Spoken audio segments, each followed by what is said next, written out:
ಶಾಂಭವೇ ಧಮ್ಮಕದಿಂದ ಆರ್ಪಡಿಸುತ್ತ ಬಂದರೆ ಎನ್ನದೊಂದು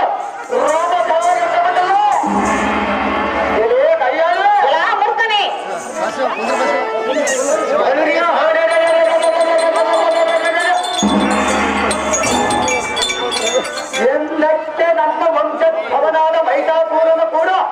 ಮೋರ್ಯ ಮುಗಿಸಿಕೊಂಡಿದ್ದ ಎತ್ತರವಲ್ಲದೆ ಮತ್ತೆ ಕೊಂಡಗೆತ್ತ ಎಂದ ಕೂಡ ಎದ್ದಕ್ಕೆ ಬರುವ ಮಾರಿ ಜಮಂತನ ಕುಮಾರಿ ಎಲ್ಲ ಸುರಪಾನಿ ರಕ್ತಭಿಮಾನಿ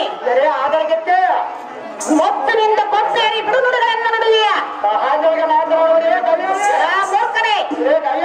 ಬಿಡುನುಡುಗಳನ್ನು ನುಡಿದ ನಿನ್ನ ನಾಲಿಗೆಯನ್ನು ಸರ್ರನೆ ಸೇಲಿ ಬಿಡುವನ ನೋಡು ಹೇಳಬಹುದು ಗಂಡೇನ ಗಂಡ ಆರಿಸಿ ಬಿಡುವನ ನೋಡು ನಿನ್ನ ರುಂಡ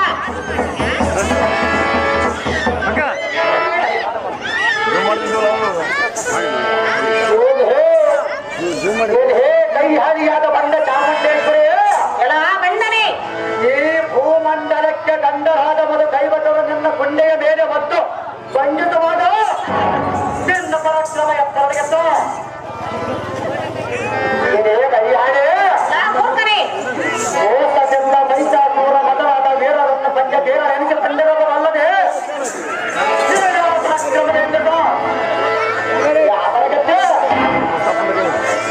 ಎಂದಕ್ಕೆ ಪದ್ಮಾಪುರನ ಉರಿಯಕ್ಕದ ಕಾಲಕ್ಕೆ ಕಾಣಬಾರದೆ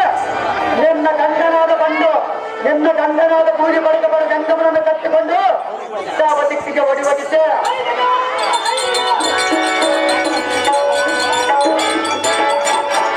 ಹಾಕಲಗೆಚ್ಚೆ ಎಲ್ಲ ಕೆಟ್ಟ ಜಾತಿ ಆಗ ನೀನು ಹಾಕಿದ್ದೀಯೋ ಹೇಗೆ ಸ್ವಲ್ಪ ತಾಳು ಬರ್ತಾರೆ ಎಲ್ಲ ಮೂರ್ಖನೆ ವಾನ ಪರ್ವತದಿಂದ ಯುದ್ಧಕ್ಕೆ ಬಂದ ಸತ್ತು 10 ಕಾಲದ ಭಾವಾಗಿ ರುದ್ರನ ದಿಕ್ಕಲದಂತೆ ಬರುವ ಹೇಗೆ ಮಾಡಬೇಡ